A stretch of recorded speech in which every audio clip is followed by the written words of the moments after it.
Hi, everyone. Welcome to the pregame of Packers versus 49ers. I am live in Santa Clara, California, and Mr. LeRoy Butler is here somewhere. I have no idea where you hang out during games. I'm not sure anybody really knows for sure. But don't tell us. Don't tell us. It's all a secret. We know. Hey Tom, before I want to ask you about the weather, but forget about the weather. Let's talk about Elton Jenkins because that's a game changer if he can't play. Is he Huge. active? No. So he is out. He was declared out yesterday. And Okay. then earlier today, they declared Kevin King out with illness. So Okay. they're missing two starters going into this game. And let's talk about Elton Jenkins first. Yeah. Yeah. You know who he's going up against, Mr. Nick Bosa, who's, 2 years ago did a lot of damage to them. Last year didn't play against them. Yeah. Who's your starter at left tackle? We still haven't seen exactly. I mean, Well, it had to be Billy Turner. you would think, right? I mean, that's the obvious choice. I mean, but if you could play Billy Turner and Runyon on the left side, I feel good about that. On the other side, if Kelly's available, you could put him at right tackle and Royce Newman at guard. And then you can have a swing man with Patrick if you want. There's a lot of things you could do interior, but just they can't afford any more injuries at tackle. So, do you, I remember asking Rogers this during the week, which was, do you just sit back and max protect against them and, take what you can get against the secondary? Or do you have to send 4 or 5 guys out every once in a while and go empty and just trust your offensive line? Whatever five they put out there, Tom, that five people only have 4 or 5 days to work with protection, runs, and misdirection, screens, and all that. It's pretty complex. But if they can, you'll probably see Big Dog playing a lot. You maybe see a lot of motion with the tight end, a lot of misdirection stuff. Otherwise, they're just going to rush four and play coverage, and we know how that movie turns out. But again, it's up to the coaches to put in things that are quick hitting plays. Hopefully, you can see more things out of the slot. Yeah. Otherwise, I do what Jared Goff did when he played these guys. You threw 24 passes between the tight end and two back. You might have to do the same. So what do they do? It's going to be, I'm assuming San Francisco will stick with its defensive scheme, which is that cover three that Seattle used to play. How's that going to be different versus what they faced the first 2 weeks if they stick with that versus the cover two that they've been facing? It's Eric Armstead. If he's available, that's different. So now you got two wide nines always coming to the quarterback.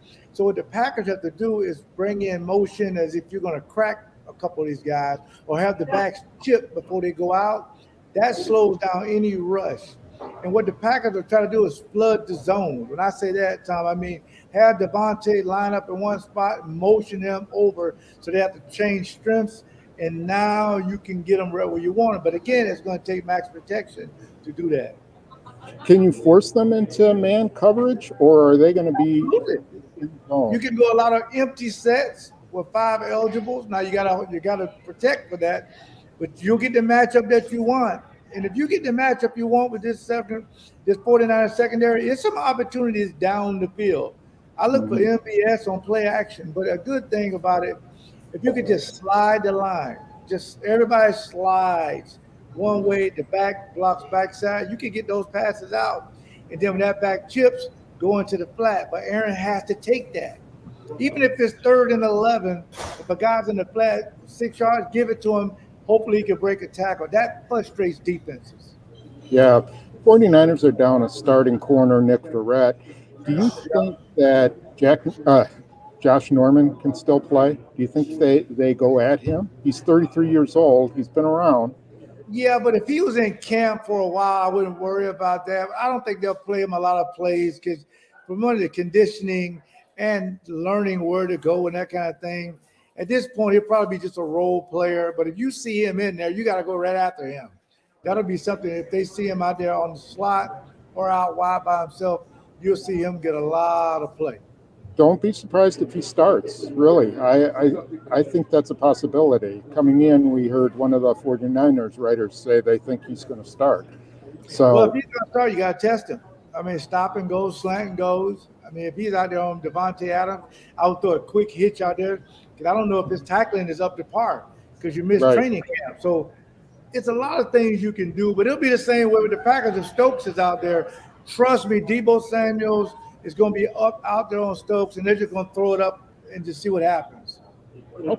okay. We talked a lot about last week. We talked about how much Eric Stokes needs to play, but now King being out sort of. I guess it throws a little bit of a wrench in there. They were going to play him in the slot. Now you could just easily plug Shannon Sullivan in there, right? What do you think? You think they'll mix things up and try to have Alexander follow Debo Samuel? I mean, he is their leading receiver and by a big margin. Big play wise, yes, but I'm not necessarily. If King was there, I wouldn't advocate for him to follow Debo Samuels because they move him around a lot. But in this case, it goes against all my rules, Tom. The number one corner, I like him on one side of the field because it cuts half of the field off and it's easy to rotate. But without King, that's not necessarily so. You may need him to go inside and cover Samuels when he's inside. But I will say this. You can also, if you can get pressure with 4, then you can really do some, because let's be honest, they've never put pressure on Jimmy Garoppolo for him to throw the ball 25 times for them to win the game. A couple of years ago, he threw the ball 9 times. So I think what the Packers do, they're going to bring pressure, and they're going to try to double George Kittle with 26 and 31 in the intermediate areas and force anybody else to beat you other than Debo Samuels or George Kittle. Yeah, I think that's going to be really interesting how they do that. They've got to get pressure on some way. I mean, done that at all through the first 2 games. Do you think Joe Barry dials up a few blitzes in this game? Well, I'll say this. I mean, one of the things, we have what we call a get him off the spot quarterback. You want Jimmy Garoppolo off his spot. When he has to get off his spot and, look downfield, he's at a disadvantage. But now when Trey Lance come in again, you may have to change it a little bit. You want to try to keep him in the pocket and make him beat you from there. But they're going to bring pressure from the front side. Quarterbacks hate that kind of pressure because when they see the pressure, it affects their throw. So I think for the most part, you know what the Niners are going to do, Tom. There's no secret. They're going to run the ball with running backs no one's ever heard of, and they want to get 300 yards so they can play action and get big plays over the top. Right. You force them to throw and stop the run with Sermon and these guys, the Packers have a good chance of winning. Yeah. It's a I mean, just you couldn't ask for a more perfect night to play the game. So the circumstances are great for both teams to have a huge offensive day, and I'm sure that's what NBC is counting on. Do you think that's what we're going to see? I think Matt LaFleur and Shanahan is a very interesting combination because you would think that when they coached together back in 2017, they learned little things off each other. I think when they put this matchup on, they wanted to see Aaron Rodgers going back to the team that should have drafted him. All the storylines. Or even the San Francisco, I think you even reported there was a little dust-up between Shanahan and LaFleur's brother about Rodgers. That kind of stuff will lead up to the drama of this game being a big game. But at the end of the day, once the ball snaps, Aaron Rodgers is the best quarterback on the field, and he needs to play like it. Yeah, I agree with you. In all, this is how big a game do you put on this for LaFleur? I mean, does he need to beat Shanahan, or do they just need to have a really good performance? And that would be, I mean, of course they want to win, but would that be good enough? No, because in the 90s, they kept saying we couldn't beat the Cowboys. People still say that. I'm up in Sparta now, and a guy brought it up. It's always that one team that beats you, and for Matt LaFleur, it's the 49ers. Of course, you beat them last year. I mean, but they were hurt. This year, you got Garoppolo, you got these guys. You must beat these guys so you won't have that one team hanging over your head. Because that's what people say. Oh, you won all these games, but every time you played the 49ers when they were healthy, you didn't win. So no, it's almost in his head a must win because he wants to win this game. Because you never know if you face these guys again or not. You just don't know. Yeah. Okay, so give me one guy on defense that we should be watching for the Packers. Okay. Well, I want to say Aaron Jones, but it'll be A.J. Dillon. A.J. Dillon is going to have more opportunities to get in the end zone, catch the ball, and score. Get more carries. On defense, it has to be Kenny Clark. Kenny Clark, if he's in a 3 technique, you may see him with 3 sacks. And he got to take advantage of it because Garoppolo doesn't take a lot of deep steps in his drops. He's going to take 3-step drops, and he's standing right there. So if you get in his space, you may get some opportunities for some turnovers down the field. And defense? Well, that's why I say Kenny Clark on defense. Oh, I'm sorry. I meant offense. It's okay. Offense, I'm going to go with A.J. Dillon because Aaron Jones, they're going to key on him. They may even double him. But when 28 comes in the game, he can run all over this defense because it's not the same. They won't even do 8-man fronts when he's in the game. They'll do 8-man fronts when Aaron Jones is in the game. When you see A.J. Dillon in, he'll get the 2 safeties deep. He'll have an opportunity to, run the ball. But that's when you can get your MVS free play down the field to MVS. I'm looking forward to this. So this is the first time Josh Myers is in a hostile environment. So snapping the ball is paramount.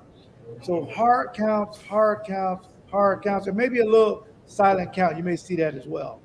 Okay. Yeah, it'll be interesting. I'm going to be watching my guy, Jack Heflin, who I've promoted all training camp, who's active. I'm kind of kidding there, but you know what? They need some help up there. Someone's got to do something. Someone's got, like you said, someone's got to help Kenny Clark, So. Yeah. Just hold the double team. So the guard can't get that scoop block to the next level. We drew that up on X's and O's a few years ago. People say, why is Raheem Mostert getting into the secondary? They got that scoop block where they block double team and get to the next level. Heflin, Lancaster, hold the point of attack. Do not let those guys get to the linebackers. So if they get to the linebackers, it's catered by the dough. Yep. That's a great point. Yep. All right. Well, we're going to let you go back to your secret hiding spot. Yes. Don't forget to connect with the live blog on JS Online or Packers News and all our coverage after. And do you have anybody you want to? I want to thank Pick and Save, of course. They got my new Leap Brats. You go to pickandsave.com. You can also find my Leap Vodka. If you go to leapspirits.com, find out, is it in a bar near you or a store near you, wherever it is, it's their alcohol. Make sure they pick up Leap Vodka. And somebody told me, a rumor in Metro Market or Pick and Save, there's some signed bottles in there. So you have to go out and get that. And pick up those brats again. Thank you. I look for it out here, but in the Bay Area, but it hasn't reached here yet. So I'm waiting. We'll be in all 50 states soon. Okay. All right. Have a fun at the game, and we'll talk again on Tuesday. All right. Take care. Bye-bye. Thank you to the fans. Appreciate it.